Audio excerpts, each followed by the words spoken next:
देखिए, सदगुरु भगवान की जो कृपा है, उस कृपा से आपका जन्म एक ऐसे इलाके में हुआ है भारत के, जहाँ शराब, मांस, अंडे इत्यादि जो ये अशुद्ध भोजन है, इससे आप लोग बच गए,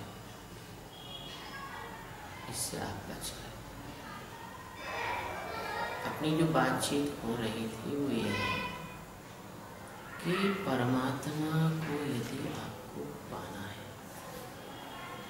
तो आपको परमात्मा के ही गुणों को स्वीकार करना। परमात्मा का गुण है करुणा, परमात्मा करुणा करे, परमात्मा दया करता है। निर्दयी भोजन करोगे तो परमात्मा नहीं मिल सकता। यदि आप कोई मांस खाता है, अंडे खाता है, शराब पीता है, तो उसको परमात्मा मिलना मुश्किल है, अस्वाभाविक। फिर अपनी बात चल रही थी कि भाई परमात्मा में शंकराचार्य के बारे में बात कर रहे थे कि शंकराचार्य की माता जी शांत हुई तो कोई ब्राह्मण उनकी तैयार नहीं, उनको अपनी माँ को स्वयं ले जाकर दाह संस्कार, उल्टे तर्क करने लगे, अब तो सन्यासी हो, आपकी काय की माँ, आपके काय के सांसारिक संबंध। ये बहुत गलत धारणा है। एक सन्यासी है, वो अपने परिवार को छोड़ता है तो इसलिए छोड़ता है कि ताकि वो उसका बड़ा परिवार हो जाता है, पूरा संसार उसका परिवार है। लेकिन संसार में उसका परिवार नहीं आता, वो दूसरों पर करुणा करता है। उसको इकलौता बच्चा, उसकी माँ है, उसकी माँ शांत हो गई तो क्या माँ के पास नहीं जाएगा। कोई बच्चा कलेक्टर हो जाता है, इसका मतलब कि माँ बाप को मिल जाता है। कोई ब्रह्मवेत्ता हो जाता है तो ब्रह्मवेत्ता हो जाने का मतलब ये थोड़ी है कि कोई पागल हो गया, उसकी स्मृति नष्ट हो गई, ये परिवार को मिल जाए। जब तुम ब्रह्मवेत्ता हो गया है, दूसरों पर करुणा करता है, उसके परिवार का तो स्वाभाविक रूप से ऐसा नहीं है कि दुनिया को लूट के परिवार को खिलाएगा, ऐसा नहीं होगा। लेकिन जैसा दूसरों पर रखता है भाव वैसा रखेगा। तो बातचीत ये चल रही थी कि परमात्मा चूंकि अनंत आकाश गंगाओं में व्याप्त एक अस्तित्व है, मौजूदगी है, वो लोग कहते कि नहीं वो भगवान जो हैं वो भगवान आए नहीं। अरे भगवान आते हैं, तुमने भगवान को आते हुए भगवान का सम्मान किया है। अगर ये पूरा संसार भगवान का सम्मान करता, ये परिवार, ये संसार भगवान का सम्मान करता, तो आज इस संसार की नरक जैसी स्थिति नहीं है। ये संसार का स्वर्ग हो जाता, स्वर्ग। ये संसार स्वर्ग है। अगर आप भगवान का सम्मान करते तो ये संसार स्वर्ग हो जाता। कैसे हो जाता? वो ऐसे हो जाता कि भगवत्ता में जागे हुए जो महापुरुष है, ब्रह्मवेत्ता है, ज्ञानी है, सद्गुरु है, उनकी तो आप सुनते ही नहीं हो। आप तो ढोंगियों की सुनते हो, ब्रह्मवेत्ताओं की तो सुनते ही नहीं हो, आप बात ही नहीं सुनते हो, क्योंकि उनसे तुम्हारा कोई तालमेल ही नहीं बैठता। वो जगत को मिथ्या कहते हैं और तुम जगत में जीते हो, तो तुमको तो उन लोगों से कि भाई मेरे को अच्छी पत्नी मिल जाए, बाबा जी कुछ करो, तुम्हारा सम्मान चाहिए। तुमको परमात्मा चाहिए ही नहीं ना, तुम परमात्मा के मार्ग पे चलना ही नहीं चाहते, तुम तो इंद्रियों के मार्ग पे चलना चाहते। मुझे एक बात याद आ रही, एक रूपक है लेकिन बहुत सम, इस रूपक से बहुत अच्छे से बात समझ आती। एक रूपक है, वो ऐसा है कि एक बार भगवान नारद इसलिए कहूंगा कि प्रत्येक जो महापुरुष जो परमात्मा में जागा है वो भगवान है, क्योंकि भगवत्ता उसमें जागी है। मैं अभी चर्चा जो कर रहा था कि भी भगवान कोई व्यक्ति नहीं है, कोई आदमी नहीं है, कोई कुर्सी पे बैठा हुआ है, ऐसा नहीं है कि भगवान कोई जो है व्यक्ति है जो बैठा है सातवें आसमान के ऊपर बैठा हुआ है, कुर्सी लगा के, मनसत लगा के, कि कोई सम्राट है जो आप वहाँ से ऑर्डर भेज रहा है, पूरी सृष्टि उसका पालन कर रही है। ये जो धारणा बना रखी है, अरे भगवान बिना मर्जी के साथ पता नहीं हिलता है। अरे मूर्ख, तुमको पता नहीं गीता में भगवान क्या कहते हैं कि वो भी भगवान कृष्ण को भगवान मानोगे कि नहीं मानोगे? भगवान कृष्ण को भगवान मानते हो कि नहीं वेदांत में? मानते हो ना? बोलो। मानते हो ना? तो भगवान श्री कृष्ण ने गीता में क्या कहा? उन्होंने कहा प्रकृति क्रिया कर्माणि करता ही वो मुझे, प्रकृति करती है, हम अपने आप को करता समझते हैं। भगवान कुछ नहीं करते, भगवान की प्रकृति करती है। भगवान ने गीता में कहा, क्या कहा कि मेरी अष्टधा प्रकृति, आठ प्रकार की मेरी प्रकृति है और 2 प्रकार का मेरा परा और अपरा ये प्रकृति है मुख्य रूप से। तो भगवान जो है, इन्होंने क्या करा है कि भगवान को कर्ता मान लिया है, खुद करता है, भगवान को कर्ता माने बैठे हुए। और भगवान ने तो ये कर दिया, हमको दुखी दुख दे दिया, भगवान ने तो ये कर दिया। अरे भगवान क्या बताया, मैंने बहुत लोगों को भगवान की तस्वीर को फेंकते फाकते भी देखा, पैरों से कुचलते भी देखा। जब अंतिम अरे भगवान भगवान नहीं ऐसा है ऐसा करना। लो, तुमने अपनी मूर्खता भगवान पे आरोपित कर दी, क्योंकि गीता में भगवान ने कहा है कि भगवान कुछ करते नहीं है। भगवान ने क्या कहा? माया अध्यक्षण प्रकृति, मेरी अध्यक्षता में प्रकृति काम करती। भगवान के बारे में रामायण में कहा है, उपनिषदों में कहा है कि भगवान अकर्ता है, अभोक्ता है। आपने अपना जैसा सबको मान लिया, तो बात ऐसी आई कि भगवान जो नारद है वो आए कहाँ? मृत्यु लोक। ज्ञानियों का ऐसा रहता है कि दया करते, ऐसे मैं जो घूमता हूँ, किसी पे कोई बात होती फट से आशीर्वाद भी नहीं मांगे देते, वो नहीं मांगता तो भी दे देता। कई लोगों को वैसे कह देता था ये मेरा कार्ड रखो, तुम्हारा एक्सीडेंट नहीं होगा, ये नहीं होगा। व्यर्थ में ही उनको आशीर्वाद, बिना उसके अहेतुक कृपा, जिससे आपको आप नहीं मांग रहे तो भी भगवान जो है फल लगाते हैं वृक्षों में, पानी बरसाती है प्रकृति, भगवान कृपा करते हैं, कृपा करते हैं, करता नहीं है, करती है प्रकृति, करता नहीं है। अब ये ऐसे इसलिए कह रहे हैं कि आपकी समझ में आए, तो सदगुरु जो है वो भगवान का प्रकट है। भगवान व्यक्ति नहीं है, लेकिन व्यक्ति बन के सदगुरु को, गुरुओं की बात तो कोई मानता है भी नहीं, पंडों की बात मानता है, पुजारियों की बात मानता है, ढोंगियों की बात मानता है, मुल्ला मौलवियों की बात मानता है। भगवान सदगुरु जो भगवान में जागे हुए लोगों की किसी ने बात नहीं मानी, ना हिंदू ने, ना मुसलमान, ना ईसाई, ना सिख, ना पारसी, ना यहूदी ने, किसी ने नहीं मानी। कहो तो उदाहरण दे देता हूं, मंसूर और शम्स आए, उनका गला काटा, वो ब्रह्म वेत्ता थे, मुसलमानों की उदाहरण है। ईसा मसीह आए, सूली पर चढ़ा दिया, क्या किया था? प्रेम की बात कर रहे थे, उस जमाने के सिद्धांतों के विपरीत बात कर रहे थे, सूली पर चढ़ा दिया, क्रॉस पे चढ़ा दिया, कीट ठोक कर चढ़ा दिया, खून बह के जो मारने की कोशिश की। वो एक अलग विषय है कि क्या हुआ वो हम कभी और बताएंगे। वो मरे नहीं, क्या हुआ? भगवान जिसकी रक्षा करता है उसको कोई मार नहीं सकता है।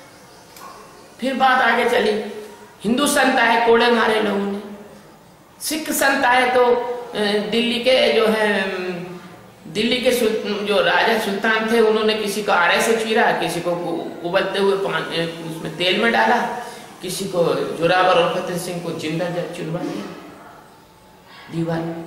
ज्ञानियों की तो बात सुनते ही नहीं हो ना, ज्ञानियों के तो दुश्मन हो, तभी तो तुम्हारी जिंदगी के दुख है।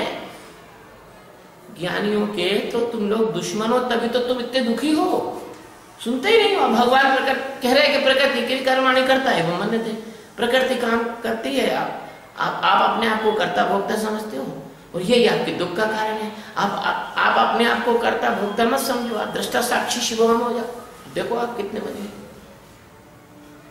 अगर आप कर्ता भोक्ता हो तो चलो अभी छींक के बता दो, बड़े कर्ता बने फिर रहे हो तो। बिना छींक नहीं आ रही हो, ऐसे दोनों हाथ ऐसा रखो, छींक के बताओ, नहीं छींक सकते। आप कर्ता भोक्ता, आप करता हो तो आप बड़े करता हो, चलो अपने बचपन में आके बता दो, बच्चे बन के बता दो। या अपने बाल सफेद हो गए, इन बालों को सफेद होने से रोक लो, अगर रोक सकते हो, बुढ़ापे को आने से रोक लो, दांत टूटने से रोक लो, बीमारी को आने से रोक लो, मृत्यु को आने से रोक लो। बड़े करता होता। तो कहने का तात्पर्य है कि नारद जी जो है वो आए तो उन्होंने देखा कि एक सुअर गड्ढे में पड़ा, और सुअर गड्ढे में पड़ा था तो उसकी बहुत बुरी खराब हालत थी, उसकी बड़ी खराब हालत, उसको जगह जगह मक्खी भिनभिना रही थी, शरीर पे 2-4 घाव हो गए थे, क्योंकि सुअर अपनी सुंगड़िया की रक्षा के लिए जो है वो सुंगड़िया की इज्जत बचा रहा था, जिससे हर आदमी बचाता है अपनी पत्नी की इज्जत। मर जाता कट जाता, तुम कितने जन्म में मर गए पत्नी की इज्जत बचाने में, ऐसा सुअर बेचारा उसको घाव मक्खी भिनभिन कर। नारद जी को दया आ गई, क्योंकि सुअर भी जीव है, इंसान भी जीव है, कुत्ता भी जीव है, बिल्ली भी जीव है, सब जीव है, सब जीवों में एक ही आत्मा है और सबकी एक ही दशा है जीवों की, सबके पास माने में है, सबके पास अहंकार है। सुअर को अपना अहंकार है, किसी आप सांड को मारने जाओगे वो आपको फेंक देगा उठा के, देखिए सांड का अहंकार है। कुत्ते के सामने जाओगे उसको डंडा दिखाओगे भोंक के काटने को दौड़ेगा, देखिए अहंकार है। ऐसे इंसान है, इंसान को गाली दोगे तो इंसान तुम्हारे पीठ पड़ेगा, तो परेशान कर डालेगा। तो सुअर से कहा कि बेटा तू तो बहुत दुखी है इस जन्म। वो हाँ महाराज बहुत दुखी हूँ, देखो ये गाँव में दर्द कर रहे हैं और सुंगड़िया भी कहना नहीं मानती है, तो बहुत दुखी हूँ भगवान, मैं तो चाहता हूँ कि तो मरी जाऊँ तो अच्छा रहेगा। तो नारद ने तो बहुत बढ़िया बात सोच रहे हैं, तो एक काम कर हम तेरे को स्वर्ग में ले चलते, छोड़े सारे शरीर बेकार। तो सुअर ने पूछा कि महाराज स्वर्ग में तो चलो, नाम तो मैंने भी सुना है, लेकिन महाराज ये बताओ स्वर्ग में क्या क्या है? अरे क्या स्वर्ग में तो बहुत बढ़िया है, वहाँ तो बढ़िया अमृत के कुंड भरे हुए, दिव्य सुगंध आ रही है, अप्सराएं नाच रही है, बढ़िया सुंदर रहने के स्थान, साफ सफाई है, धूल तक धुआं फुटते नहीं। बोले महाराज एक बात बताओ यार, स्वर्ग के अंदर मेरे को ये मेरी सुंगड़िया मिल जाएगी क्या? मेरे सुंगड़िया बगैर मैं जी नहीं पाता हूँ, रात में नींद नहीं आती। जैसे कामिक होगी दुनिया में संसारी आदमी रहता है, बिना पत्नी की उसको नींद नहीं आती, पत्नी मेरे पास में ही होना चाहिए प्रभु। तो उस समय नारद जी ने कहा कि भैया बढ़िया तो नहीं मिलती, वहाँ तो अप्सराएं हैं और वहाँ जरूरत भी नहीं पड़ती है। तो महाराज जी चलो कैसे भी मन मार के बढ़िया बगैर काम चला ही लूँगा महाराज जी, पर मेरे को भोजन, ये जो मेरे भोजन पड़ा हुआ है, जो विष्ठा पड़ी हुई, ये तो मुझे जरूरी खाने को लगता है, ये वहाँ मिलेगा। तो नारद जी ने कहा यार कैसी बात करता है यार, बेवकूफ़ हो जैसी, वहाँ लोग भोजन ही नहीं करते तो विष्ठा कहाँ से मिलेगा? उत्तर को वहाँ विष्ठा खाने जा रहा है। उसका समझो कि 90% दिमाग खराब हो गया स्वर्ग के मामले में, उसको कोई मतलब उसका अपना स्वर्ग है, जैसे हर आदमी का अपना स्वर्ग है। किसी को दारू पीने मिल गई वाह हाँ स्वर्ग का आनंद आ गया, किसी को भक्ष मिल गया वाह आनंद आ गया, किसी को बढ़िया मसालेदार खाना मिल गया आज आनंद आ गया, स्वर्ग का आनंद आ गया, अच्छी नींद आ गई, स्वर्ग का आनंद आ गया। महाराज वो तो सब ठीक है, दो चीजें तो ठीक है, मैं तो कैसे भी मन मार के आपकी साला बेकार स्वर्ग है उसमें जाने को भी तैयार हूँ। मैं तो आपका स्वर्ग मेरे काम का नहीं है, फिर भी आप संत हो, आपकी बात मानने को तैयार हूँ। लेकिन आप महाराज जी एक बात तो बताओ। बोले क्या? बस एक ही बात पूछ रहा हूँ अब आखिरी आपसे। बोले क्या? महाराज जी ऐसा गड्ढा मिलेगा कि नहीं स्वर्ग में कीचड़ वाला अम्मा जिससे आराम से मैं बैठ सकूं? अरे क्या यार बेवकूफ आदमी, उसमें गड्ढा वड्ढे की जरूरत क्या है? बढ़िया वहां तो फर्स्ट क्लास तेरे को अच्छे पलंग गलीचे लगे हुए हैं, गद्दी लगी हुई है, फर्स्ट क्लास बैठना। अरे भगवान आप आगे बढ़ो यार, तुम्हारे स्वर्ग को मैं चूमों को चाटूं यार, भगो आगे जब नारद आ गए कहीं, पता नहीं किसने तुम्हारे को देवर्षि नाम रख दिया है। कैसे आदमी कैसे स्वर्ग बनाया तुम लोग हैं? ना सुंगड़िया है, ना टट्टी है, ना बेटे को गड्ढा है, कैसे स्वर्ग है तुम्हारे? तो कहने का तात्पर्य है कि तुम जो वो जीवन इस संसार के जो लोग हैं वो सुअर जैसा जीवन जीते, उनके अपने कल्पनाओं के स्वर्ग है, उनकी अपनी खुद की वासना है, उनकी खुद की आकांक्षाएं, वो महापुरुषों की बात सुनना ही नहीं चाहते हैं। वो तो महापुरुषों को कहते हैं आगे बढ़ो। अगर ऐसी स्थिति नहीं होती तो परमात्मा ने तुम पे कृपा करके हजारों नहीं बल्कि लाखों लोगों को भेजा है, लाखों सदगुरु आए, हजार नहीं आए। कुछ लोग हैं जिनके नाम मैं तुम्हें गिना सकता हूँ, कुछ ऐसे सदगुरु आए जिनके कोई नाम तक नहीं जानता। भाई कितने कितने सदगुरु आए इस जगत के अंदर, भगवान ब्रह्मा ने खुद अपने मानस पुत्रों को गुरु के रूप में सनत कुमार, सनंदन कुमार इनको तैयार किया। फिर भगवान ने 24 अवतार लिए, 30 अवतार लिए, 24 मुख्य 30 कुल अवतार लिए। वो गुरु बन के आए, कपिल बन के आए, है ना। इसके बाद में भगवान राम और कृष्ण बन के आए सदगुरु के रूप में। इसके बाद जो है दादू, पलटू, रविदास, नानक, कितने कितने महापुरुष हर काल में आए और उन्होंने हमेशा सत्य का प्रतिपादन किया, लेकिन उस सत्य को किसी ने स्वीकार नहीं किया। लेकिन जो लोग, ढोंगी लोग तुम्हारे मनमानी बात को कह देते, जो तुम्हारे मन को खुश कर देती है, बस तुमको वही गुरु अच्छा लगता है। तुमको वही गुरु अच्छा लगता है जो तुम्हारी मन को खुश करने वाली बात करे। फिर यही कारण है कि जब तुम अपने मन की वासनाओं को गुरु के माध्यम से पाना चाहते हो, तो तुम्हारे गुरु भी ऐसे ही वासनिक हैं। उनको भी तो वासना चाहिए, फिर तुमको चाहिए तो फिर वो तुम्हारे धन पे नजर रखते हैं, तुम्हारी जमीन जायदादों पर नजर रखते हैं, फिर बड़े बड़े आश्रम बनाना चाहते हैं। फिर वो उनकी जो है वो पोल पट्टियां, सीढ़ी वीढ़ी तुमको पता लगती हैं कि वो ऐसा भी करते हैं, वो वैसा भी करते हैं। परमात्मा की जो चर्चा चल रही थी वो ये चल रही थी कि परमात्मा कोई व्यक्ति नहीं है, परमात्मा एक मौजूदगी है, एक उपस्थिति है।